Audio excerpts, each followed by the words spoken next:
네, 여러분 안녕하십니까? 뉴스타트 3부 시작합니다. 폭우 복구 상황부터 살펴보겠습니다. 지난 주말 경기 북부 지역에 비가 쏟아지면서 지금까지 4명이 숨졌습니다. 지금은 실종자 수색 작업이 한창 진행되고 있습니다. 네, 현장에서는 추가 피해 우려 속에 복구 작업에도 총력을 다하고 있습니다. 김희영 기자가 현장 다녀왔습니다. 70대 할아버지가 할머니와 20년 가까이 살던 집은 산사태에 쓸려온 토사로 엉망이 돼버렸습니다. 차올랐던 물은 빠져나갔지만 세간살이는 온통 진흙투성이가 됐습니다. 폭우가 쏟아지면서 여기 있던 창고 건물은 수십 미터 떨어진 곳까지 휩쓸려 내려갔고 세워져 있던 차량도 온데간데 없이 사라졌습니다. 할아버지는 폭우 당시 옆 건물에 있다가 출입구가 막히면서 한참이나 구조를 기다려야 했습니다. 통나무들이 그냥 내려와서 문을 다 덮치는 바람에 그 112 신고를 해도 통화할 수도 없고 그런 입장에서 기다려서 겨우 통화가 돼가지고 추가 피해도 우려되지만 복구는 어찌해야 할지 막막합니다. 울컥하고 진짜 울고 주저앉아서 울고 싶고 그래요. 솔직한지 막막해진 사람들은 최대한을 좀 도와주셨으면 하는 국민의 마음이죠. 위쪽 포도밭도 불어난 물에 쓸려 내려가 포도알이 맨 땅을 뒹굴고 전봇대도 바닥에 누웠습니다. 인근 다른 마을도 상황은 비슷합니다. 건물 안에 쌓인 진흙을 손으로 한 삽 한 삽 퍼나르며 복구 작업에 나섰지만 쉬운 일은 아닙니다. 일가족 2명이 실종된 캠핑장 근처에서는 수색 작업이 계속 이어졌습니다. 장비가 동원돼 잔해를 치우고 통행도 일부 통제됐습니다. 이렇게 실종자 수색이 한창인 가평군 외에도 포천시와 연천군 등 경기 북부 다른 지역에서도 폭우 피해 복구 작업이 한창이지만 주민들은 언제 일상을 되찾을 수 있을지 답답한 심정입니다. YTN 김희영입니다. 폭우에 따른 2차 피해 우려도 커지고 있습니다. 수해 현장에서는 병해충 방제 작업과 함께 전염병 예방에도 안간힘을 쏟고 있습니다. 박정혁 기자입니다. 경남 지역에서 폭우로 피해를 입은 벼 재배 면적은 3,200여 헥타르, 농경지 침수 피해 면적 4,200여 헥타르의 75%입니다.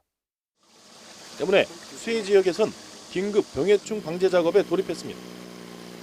논 30헥타르가 침수됐던 경남 의령군 전곡면 일대에서도 이른 아침부터 병해충 방제 작업이 한창입니다.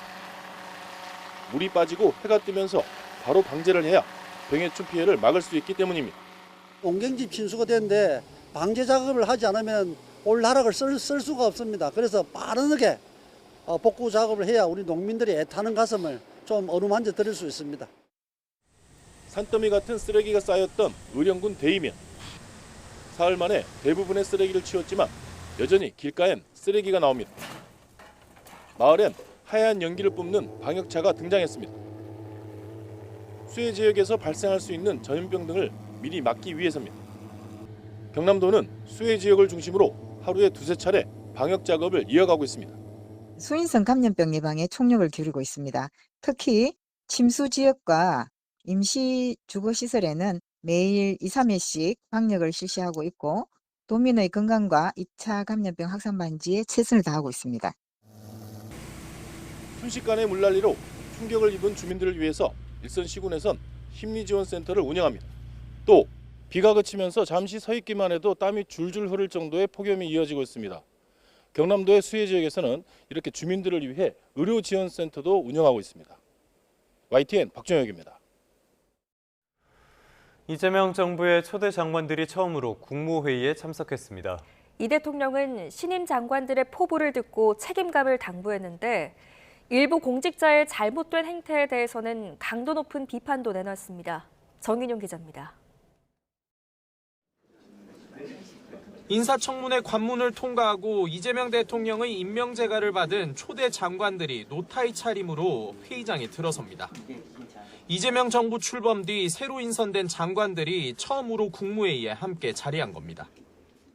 신임 장관들은 장관직을 맡은 소감과 함께 검찰개혁부터 의료개혁, 관세 협상까지 각 부처 수건사업과 당면한 과제, 완수 의지를 밝혔습니다.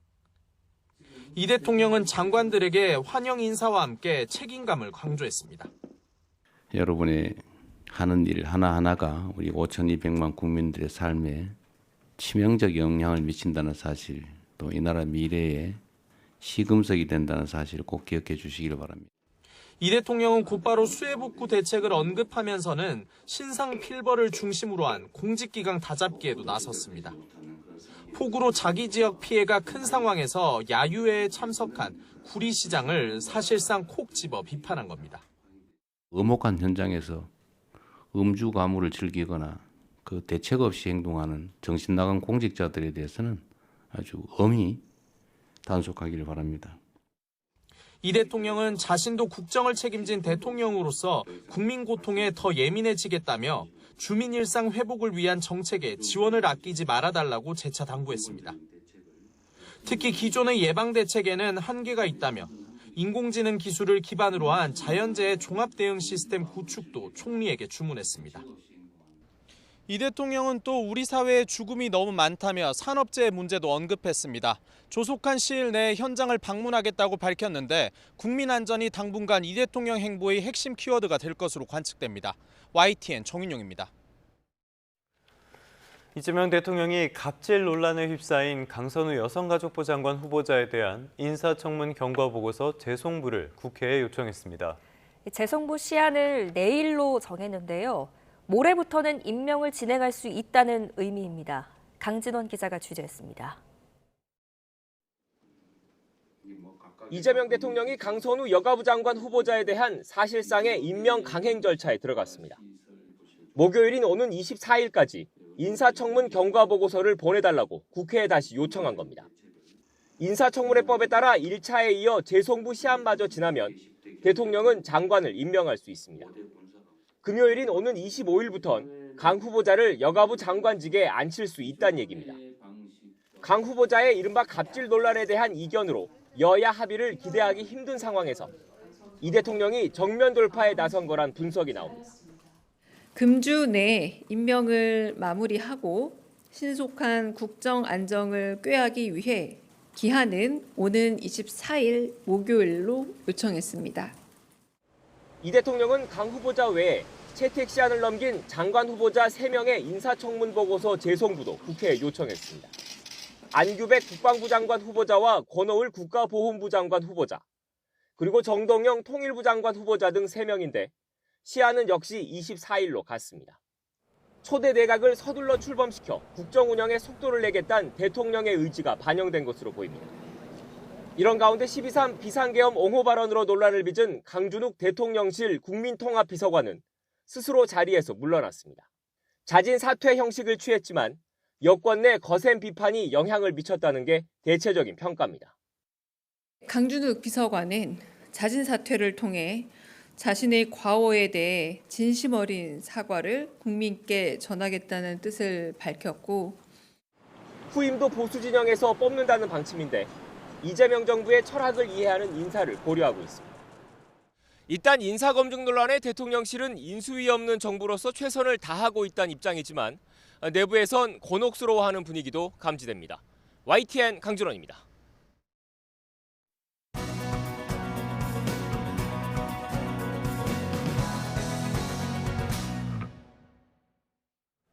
네, 경제 소식 살펴보도록 하겠습니다. 스타트 경제, 오늘은 석병훈 이화여대 경제학과 교수와 함께합니다. 어서 오십시오, 교수님. 안녕하십니까. 교수님 어서 오십시오. 간밤에도 여러 소식들이 미국에서 들어왔습니다. 미국과 중국이 다음 주 초에 세 번째 고위급 무역회담 진행한다.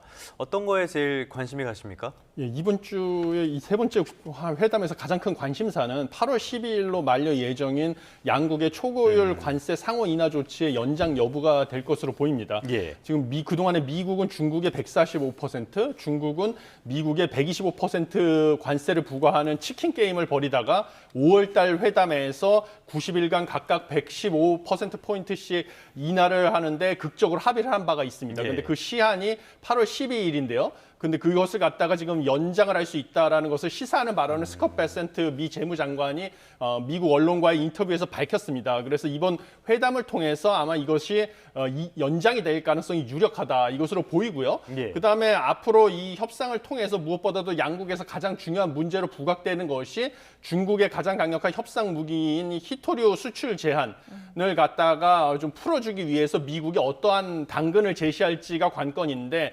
이것은 첨단 기술 수출 통제를 일부 해결해 주는 게, 해소해 주는 게 가장 불가피하다 제가 보기에는 이렇게 보고 있습니다. 네. 그래서 이런 조치들에 대해서 아마 관심을 갖고 지켜보시는 게 필요하다 이렇게 보고 있습니다. 네.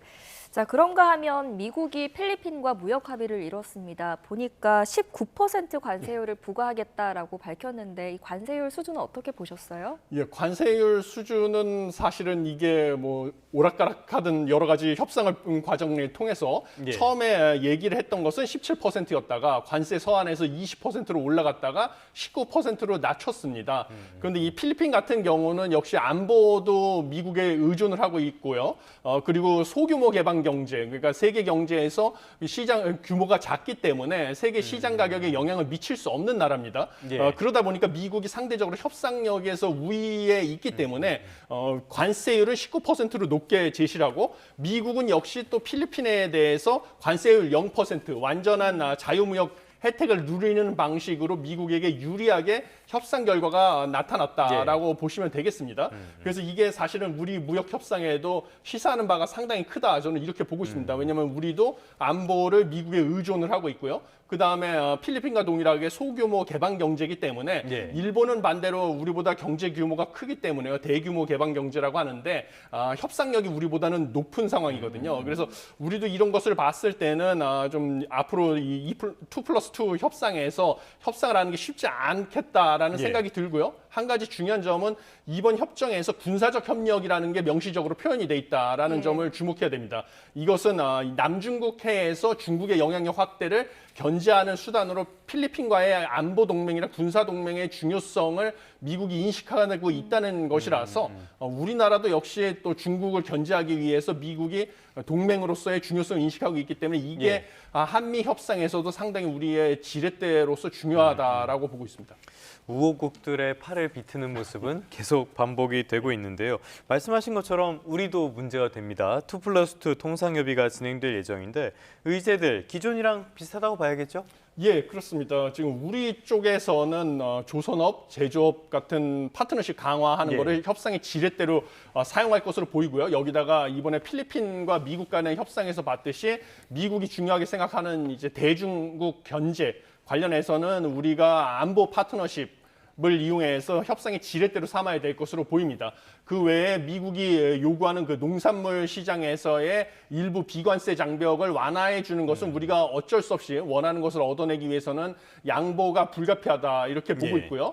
그럼 우리가 원하는 것은 무엇이냐라고 하면 일단은 25%로 예고된 상호 관세율을 최대한 낮추는 거, 그리고 무엇보다 미국에 대한 주력 수출품인 품목별 관세, 자동차, 그다음에 철강, 앞으로 부과가 예고된 반도체에 대해서 품목별 관세율을 인하하거나 아니면 뭐 품목별 관세가 인하된 쿼터를 최대한 예. 크게 확보하는 게 관건이 되겠습니다. 그리고 미국의 요구 사항은 대미 무역 흑자, 한국이 가지고 있는 무역 흑자를 축소하기 위해서 LNG 수입을 늘려라.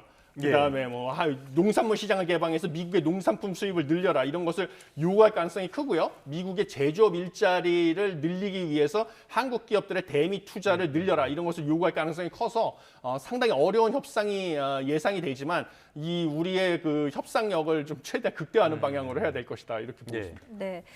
말씀하신 것처럼 수출에도 영향을 미칠 수밖에 없을 텐데 조금 더 구체적으로 전망을 해주신다면요. 예, 우리 수출 같은 경우는 보시면 1월 달부터 6월 달까지 6개월 중에서 4개월 동안의 그 대미 수출이 전년 동월 대비 감소했습니다. 예. 그래서 1월 달에 마이너스 9.5%, 그다음에 4월, 5월에 거의 마이너스 7%. 이런 식으로 큰 폭으로 감소를 했는데 이것은 무엇보다도 미국이 한국에 부과했던 상호 관세, 그다음 주력 수출품인 자동차와 철강에 대해서 품목별 관세를 큰 폭으로 부과한 영향이 크다라고 예. 보고 있고요. 그다음에 이 대미 수출 증감률이 이렇게 널뛰게 하는 것은 이제 관세를 상호 관세 같은 경우는 이제 부과를 했다가 유예했다가 이런 식으로 오락가락 행보를 보였죠. 예. 근데 품목별 관세는 지속적으로 부과를 했지만요. 그래서 이런 상호 관세 부과의 불확실성 이런 것들이 반영된 결과다. 그래서 관세 부과 전에 조기에 재고를 확보하기 위해서 미국의 수입업자들도 많이 수입을 늘렸기 때문에 일시적으로 호조를 보였던 경향도 있었습니다. 네네네. 그래서 이런 것들이 우리 수출에 안 좋은 영향을 미치고 있는데 문제는 지금 뭐 스콧 베센트 재무장관도 다른 국가들에 대한 8월 1일 상호관세 부과 시한은 상당히 견고한 시한이다라고 얘기를 했습니다. 그래서 이 8월 1일 시한 전에 최대한 좀 협상을 타결하는 방향으로 우리는 노력을 해야 될 것이다 이렇게 보고 있고요. 그다음에 무엇보다 중요한 거는 주력 수출품인 자동차나 철강, 그다음에 반도체에 대한 품목별 관세를 어느 정도 낮추는 것이 관건인데 여기서 예. 또 중요한 것은 미국이랑 중국과의 협상 결과도 우리에게는 상당히 큰 좀 관건이 될 것이다. 왜냐하면 미국이 중국에 대해서 관세를 높이게 되면 중국의 대미 수출이 타격을 받고요. 그러면 우리의 대중 수출 역시 타격을 받는 무역 구조입니다. 왜냐하면 중국의 최종 수출품에 들어가는 중간재들을 우리가 중국으로 많이 수출을 하거든요. 그래서 미중 수출의 간접적인 그 효과도 미중 무역 협상의 간접적인 효과까지 우리 수출에 영향을 미칠 것이라서 상당히 앞으로 좀 안 좋은 영향이 있을 가능성이 크다 이렇게 보고 있습니다. 근데 조금 전에 교수님 8월 1일 말씀을 해주셨는데 지금 미국에서는 8월 1일에 이번엔 진짜다 계속 강조를 하고 있단 말이에요. 그런데 지금 미국 쪽도 관세 충격을 받고 있고요. 품목별 관세가 이어지면서 미국의 자동차 기업들 실적도 굉장히 나빠졌습니다. 반도체 관세를 부과하는 거는 뭐 자행위가 될 수밖에 없고요. 진짜 8월 1일에 할까요? 예, 그것은 사실은 불확실성이 큽니다. 왜냐하면 과거의 사례로 보면 양치기 소년처럼 이제 관세 협상 기한을 갖다가 막판에 가서 또 연장하고 이런 식으로 가고 있기 때문에요. 그런데 어느 정도 지금 우리와 미국 간의 협상에서 어느 정도 뭐 이 양국에서 요구하는 사안이 합의점으로 근접해 가고 있다라는 신호가 나오지 않으면 좀 8월 1일에 좀 가혹한 조치가 나올 수도 있다. 저는 이렇게 보고 있습니다. 그래서 이번 협상에서 어느 정도 양국 간의 의견 차이를 좁히는 좀 가시적인 성과가 있어야지만 우리가 8월 1일에 시한을 연장하는 조치를 기대해 볼 수 있다. 이렇게 보고 있습니다. 어느 정도는 진전이 있어야 된다. 알겠습니다. 자, 다음 이슈로 넘어가 보겠습니다. 민생회복 소비 쿠폰 신청이 시작됐는데 지난 코로나 때 그 재난지원금 신청 때도 그랬고 이럴 때 참 꼼수와 사기가 많이 기승을 부리는 것 같습니다. 소비 쿠폰을 중고거래 플랫폼을 통해서 현금화하는 사례들이 지금 잇따르고 있다고요? 예, 그렇습니다. 사실 이 특정 지역에서만 사용할 수 있는 지역화폐 형태로 발행했기 때문에 예상할 수 있었던 부작용입니다. 불법 유통 감시를 위해서 결국은 행정력을 낭비하고 추가 비용이 들어갈 수밖에 없는 구조인데 솔직히 말씀을 드리면 이번에 그 소비 쿠폰 같은 경우는 전국에서 동시에 지급을 하고 있는 것이죠. 그렇기 때문에 굳이 특정 지역에서만 사용할 수 있게 제한을 둘 필요는 없었습니다. 왜냐하면 이 지역 화폐 같은 경우는 예를 들면 뭐 서울에서만 발행을 한다. 그러면 서울 시민들이 인접 지역인 경기도에 가서 소비하는 것을 막기 위한 목적이거든요. 그러면 서울의 경기를 부양할 수가 있죠. 그런데 비용은 뭐죠? 서울 시민들이 경기도에서 쓰던 거를 서울에서만 소비를 하게 만드니까 경기도의 경기 침체를 유발할 수가 있습니다. 그런 효과가 있는 건데요. 전국에서 동시다발적으로 발행을 하면 경기도에서도 지역화폐가 발행이 되고 서울에서도 지역화폐가 발행이 되기 때문에 서울 시민이 경기도에 가서 못 쓰게 하는 대신에 경기도민도 서울에 와서 못 쓰게 하기 때문에 이런 효과들이 상쇄가 됩니다. 그러니까 애시당초 특정 지역에서만 쓸 수 있게 하는 형태로 재난지원금을 민생회복지원금을 줄 필요가 없었던 것이죠, 이번에는. 그래서 굳이 이렇게 지역화폐 형태로 발행했기 때문에 지불해야 되는 쓸데없는 부작용이고요. 사실은 이렇게 중고거래 플랫폼을 통해서 현금화하고자 하는 시도, 이것은 거주 지역과 주로 활동하는 지역이 다르기 때문에 발생하는 부작용인데 이런 것들을 예방할 수 있지 않았을까 하는 아쉬운 점이 있습니다. 그런데 이런 경우를 또 결국은 정부에서는 뭐 단속을 하겠다라고 하면서 지금 중고 그 거래 플랫폼에서는 관련된 검색어, 연관 검색어를 삭제하도록 하고요. 그다음에 이럴 때 처벌을 하겠다라는 규정을 행안부에서 발표를 했는데 뭐 개인 간 거래를 통해서 현금할 경우에는 보조금 관리에 관한 법률에 따라서 지원금도 환수하고 향후 지원금 지급 제한 등의 처분을 받을 수 있다고 강력하게 경고를 하고 있는 상황입니다. 항상 이런 그 어떤 쿠폰 같은 걸 나눠줬을 때는 비슷한 문제가 우리나라뿐만이 아니라 일본이라든지 계속 생기는 것 같기는 해요.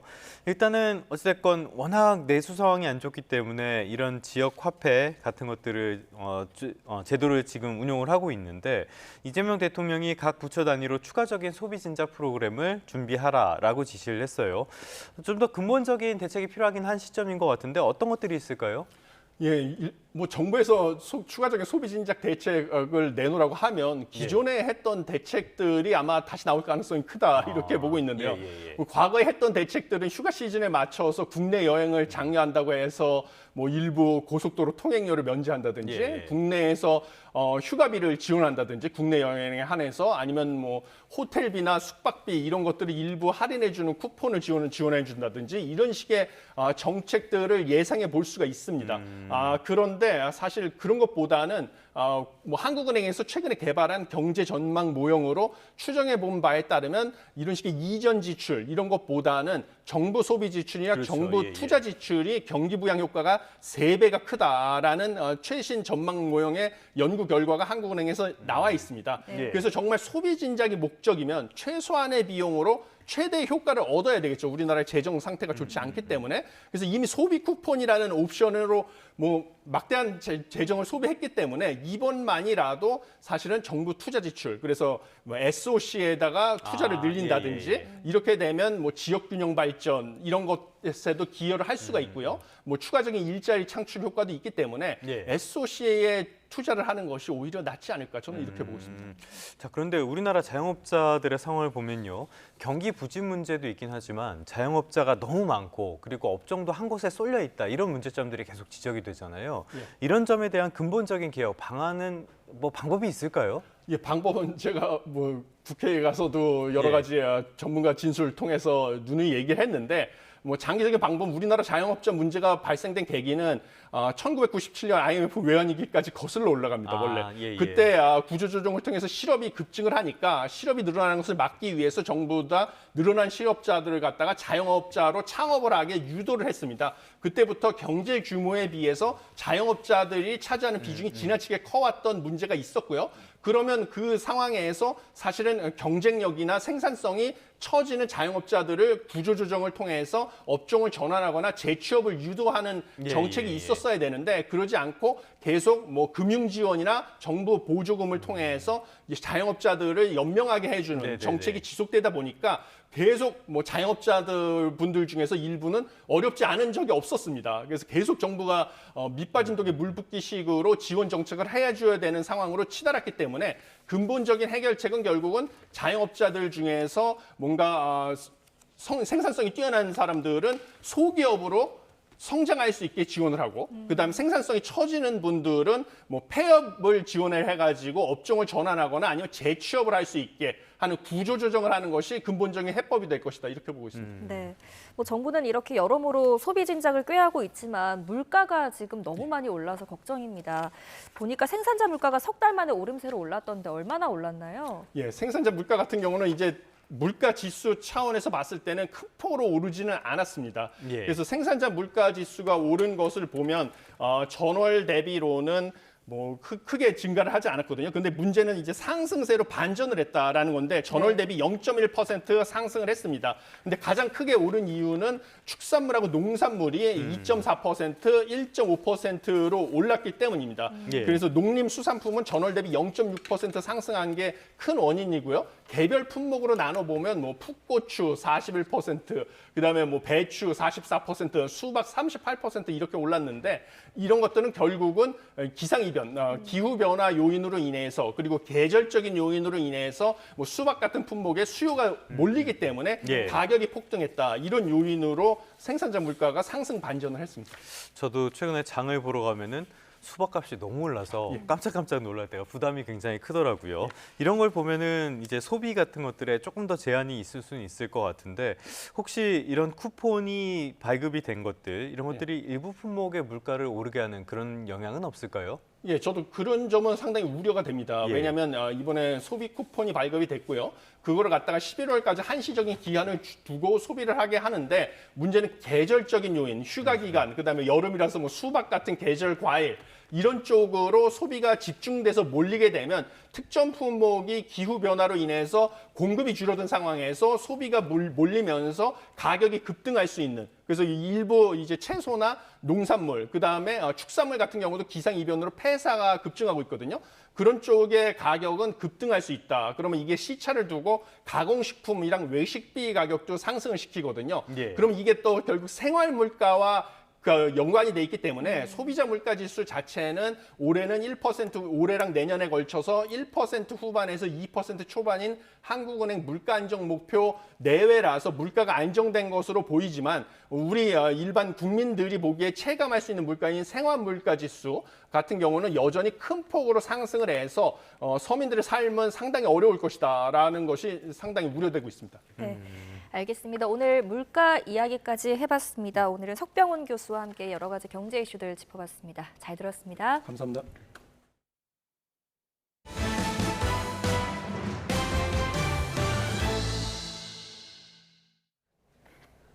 네, 이번엔 특검 수사 상황 살펴보도록 하겠습니다. 건진법사 청탁 의혹을 들여다보는 김건희 특검이 로비 선물로 의심되는 다이아몬드 목걸이의 영수증을 확보했습니다. 한편 인천 총격 사건 유족들이 가해자가 아들만을 노린 것이 아니라는 입장을 밝혔습니다. 특검 주요 수사 상황과 함께 인천 총격 사건 진행 상황까지 함께 짚어보겠습니다. 이고은 변호사 연결합니다. 변호사님 나와 계시죠? 네, 안녕하세요. 이고은 변호사입니다. 네, 안녕하십니까 변호사님. 오늘 새벽까지 김건희 특검이 윤영호 전 통일교 세계본부장에 대한 고강도 조사를 이어갔다고 해요. 이거 역시 국가 선물 그 의혹 때문이겠죠? 네, 그렇습니다. 통일교 측이 윤영호라는 이 전 통일교 세계본부장을 고리로 해서 건진법사를 거쳐서 김건희 여사에게 여러 가지의 이제 사업 관련한 청탁을 위해서 고가의 선물, 그러니까 다이아몬드 목걸이와 샤넬백 등을 주었다라고 지금 특검팀은 의심하고 있습니다. 그런데 이 통일교 관계자들은 이 부분에서 부인을 하고 있는데 윤영호 전 통일교 세계본부장은 그간 검찰 조사 때도 굉장히 협조적인 모양새를 보였는데요. 때문에 특검에서는 오늘 새벽까지 윤영호 전 통일교 세계본부장에 대해서 통일교가 어떤 사업을 수주하기 위해서 이런 고가의 선물을 준 것인지, 이것이 윤영호라는 개인이 청탁한 것인지, 아니면 통일교라는 이 종교단체에서 어떠한 특정한 목적을 위해서 보낸 것인지, 또 건진법사에게만 준 것인지, 아니면 이것이 결국 김건희 여사에 대한 청탁의 목적으로 건넨 것인지 등등에 대해서 상세히 추궁 조사한 것으로 보여집니다. 네, 의혹을 파헤치기 위해서는 증거나 진술이 중요할 텐데 특검이 이 고가의 다이아몬드 목걸이 영수증을 확보했다는 소식이 전해졌습니다. 이게 중요한 물증이 될까요? 일단은 이 통일교 관련한 의혹에서요. 특검에서는 두 가지를 밝혀야 됩니다. 하나는 윤영호라는 사람이 이 전성배 씨에게 이 고가의 목걸이 내지는 이 샤넬백을 건넨 부분이 이 윤영호라는 개인이 한 것이 아니라 통일교 측의 청탁을 위해서 윤영호가 연결고리가 되어서 넘긴 것이다라는 걸 하나 밝혀야 되고요. 두 번째는 전성배 씨는 내가 받은 건 맞는데 내가 받은 것이지 김건희 여사에게 전달한 바 전혀 없다라고 부인하고 있습니다. 따라서 이런 고가의 물품이 결국 김건희 여사에게 넘어갔다까지 입증을 해야 되는 두 번째 쟁점이 있습니다. 그런데 이번에 특검이 고가의 다이아몬드 목걸이 영수증을 확보했다는 것은 제가 설명드린 첫 번째 쟁점을 입증할 수 있는 그런 증거는 될 수 있을 것 같습니다. 네. 말씀 주신 대로 특검에서는 이 청탁에 쓰였던 이 다이아몬드 목걸이를 구매한 내역이 담긴 영수증, 이 실물을 확보했는데요.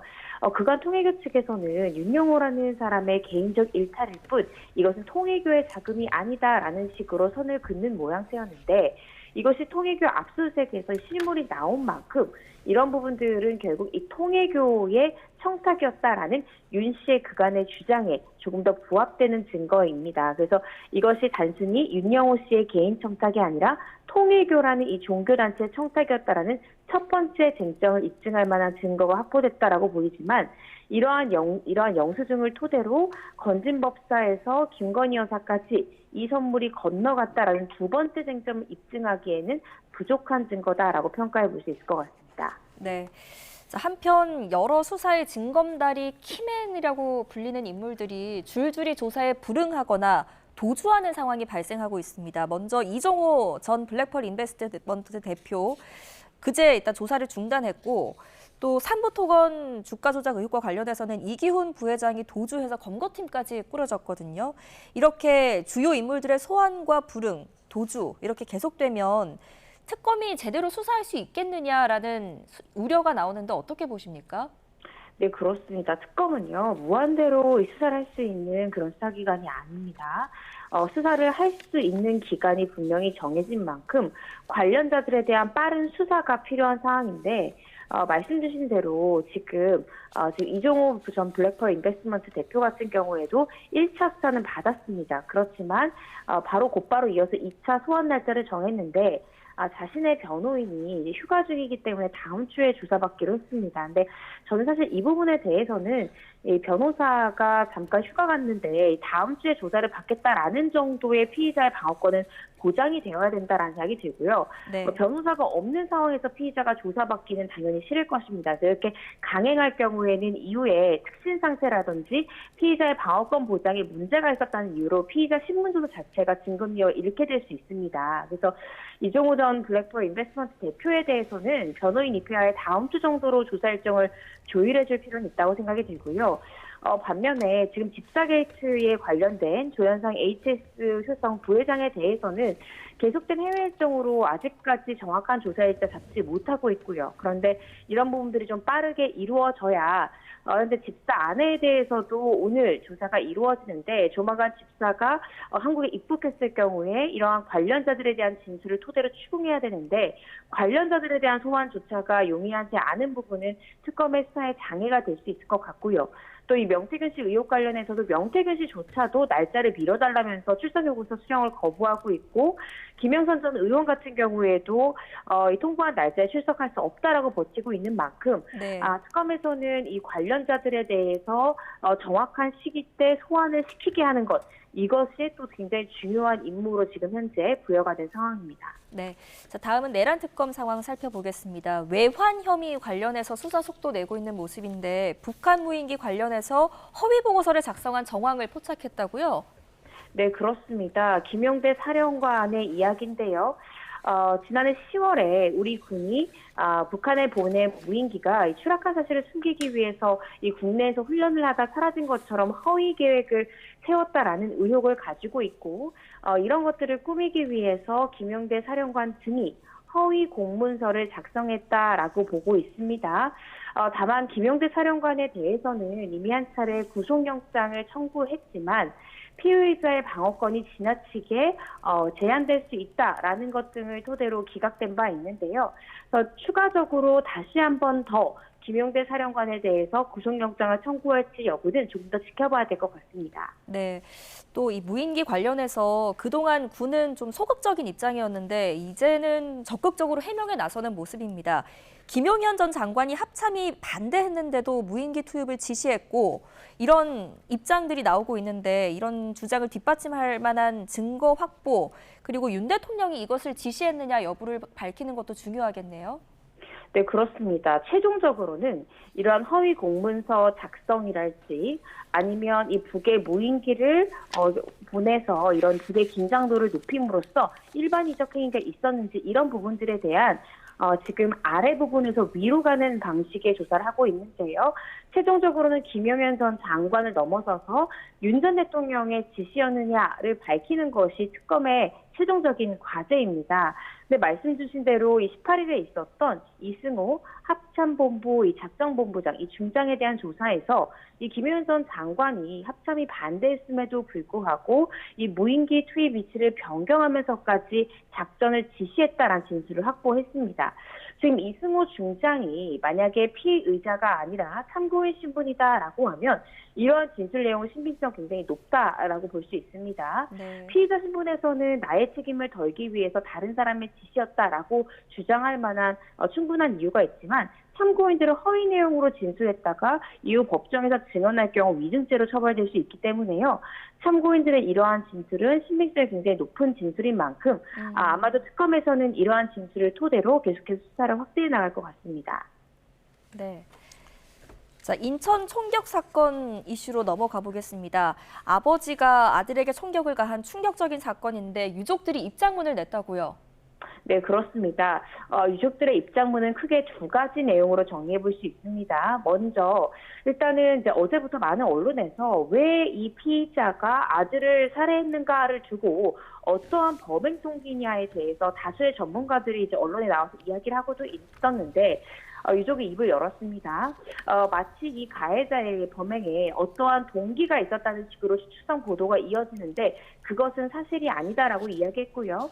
이 사건은 어떠한 동기도 없이 주도 면밀하고 계획적으로 아무런 잘못이 없는 피해자를 가족들이 보는 앞에서 무참히 살해한 사건이다라는 취지로 이야기를 했고요. 또 그 범행 동기 관련해서 이혼으로 인한 가정 불화를 이유로 아들을 살해했다 이런 식의 내용 보도는 사실과 다르다라고 이야기했습니다. 예. 두 번째 유족의 이제 입장문의 주요 내용은 당시 이 가해자가 아들만 노렸다라고 그가 이제 언론 보도가 됐었는데 그게 아니라고 이야기를 했습니다. 이 지금 가해자 그러니까 피해자의 아버지였던 이 피해자는 아들뿐만 아니라 이 생일 파티에 있었던 다른 사람들에게도 총을 겨눴다라고 유족들은 주장을 하고 있는데요. 피해자를 향해서 총을 2발 발사했고 그 자리에는 이 피해자의 지인도 있었는데 지인을 향해서도 2차례 방아쇠를 당겼지만 불발됐다고 이야기했고요. 심지어는 그 손주들을 피신시키려고 숨어있던 며느리가 잠시 이제 방 안에 숨어 있었는데 문을 열라면서 개문을 시도하고 위협했다. 그런데 개문에는 실패해서 며느리와 손주에 대해서 살해하지 못했다라는 등 아들만 노렸던 것이 아니다라는 점에 대한 입장을 밝혔습니다. 네.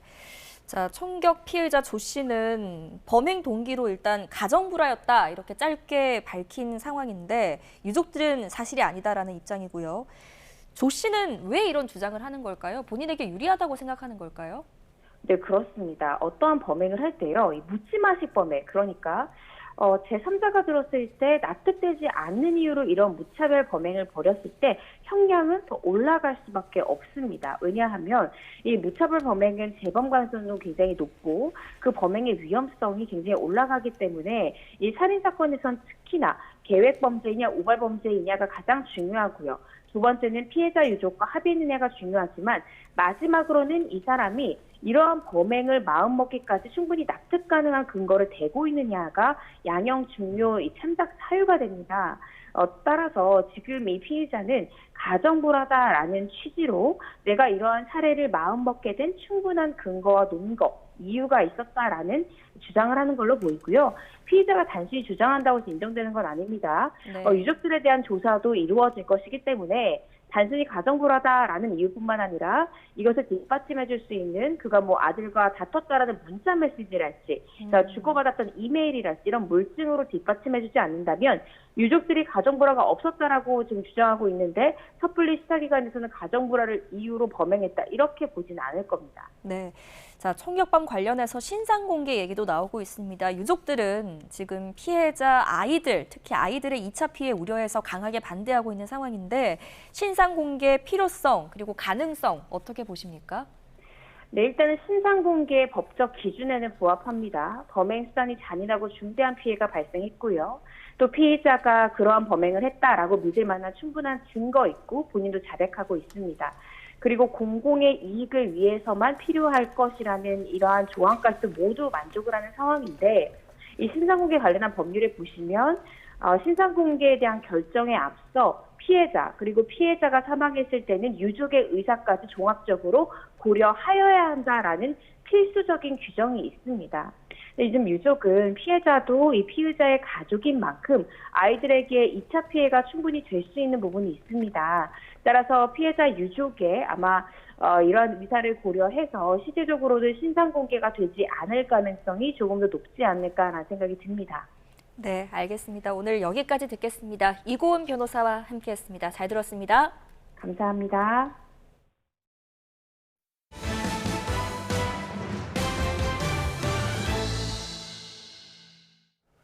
어둠의 왕자라고 하면은 아는 분들도 계실 것 같습니다. 헤비메탈의 대부로 불리는 영국 출신의 뮤지션 오지 오스본이 76살로 사망했습니다. 파킨슨병을 앓아왔던 그는 죽음을 예감한 듯 최근 블랙 사바스 멤버들과 함께 고별 공연을 펼쳤습니다. 한상욱 기자입니다.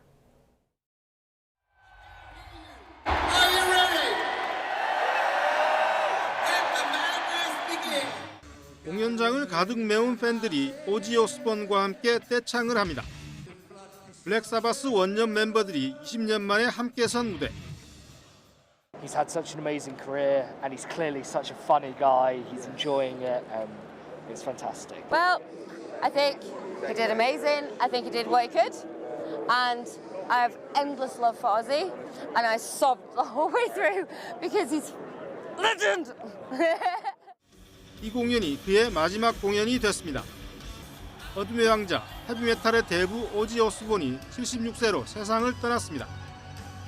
1948년 영국 버밍엄에서 태어난 오스본은 1969년 헤비메탈 그룹 블랙 사바스 창단 멤버로 활동하며 파라노이드 등 수많은 히트곡을 불렀습니다. 데뷔작과 두 번째 음반은 권위 있는 음악 잡지 롤링스톤 독자들이 선정한 모든 시대 최고의 헤비메탈 앨범 10위 안에 들기도 했습니다.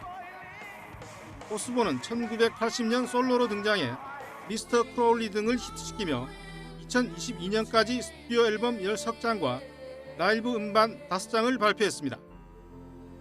그는 귀기한 행동으로도 유명했는데 1981년 콘서트 중엔 팬이 무대에 던진 살아있는 박쥐머리를 물어뜯어 논란을 일으키기도 했습니다.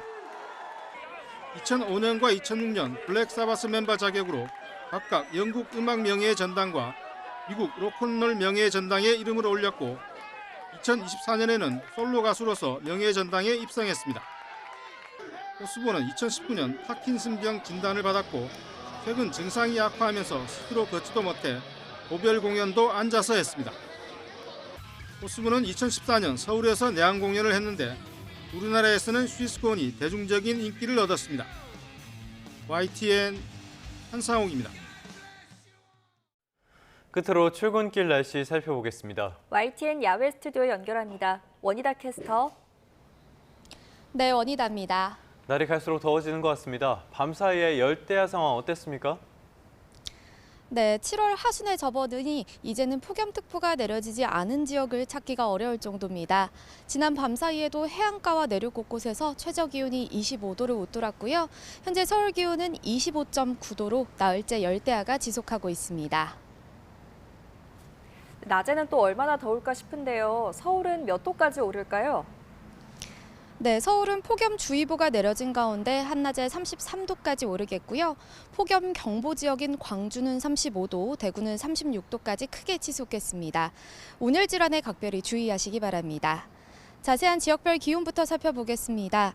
현재 서울 기온은 25.9도, 청주 25.7도, 부산 27.7도를 보이고 있고요. 한낮에는 서울 33도, 대전과 전주, 경주 모두 35도까지 크게 오르겠습니다. 오늘도 하늘에 구름만 다소 지나면서 낮 동안 자외선이 무척 강하겠고요. 소나기는 강원과 충북, 경북 북동부에만 오후 한때 내리겠습니다. 당분간 덥고 습한 남서풍이 지속적으로 유입되면서 폭염의 기세는 더 강해지겠습니다. 주 후반으로 갈수록 밤더위가 심해지고 서울 낮 기온도 36도 안팎까지 크게 치솟을 전망입니다. 당분간 남해안과 제주도를 중심으로는 너울성 파도가 높게 일겠습니다. 파도가 방파제나 해안도로를 넘을 가능성이 있으니까요. 휴가철 피서객들은 안전사고에 각별히 유의하시기 바랍니다. 지금까지 YTN 원희다입니다. 네, 7월 23일 YTN 뉴스타트 모두 마무리하겠습니다. 오늘도 저희와 함께 해주셔서 고맙습니다.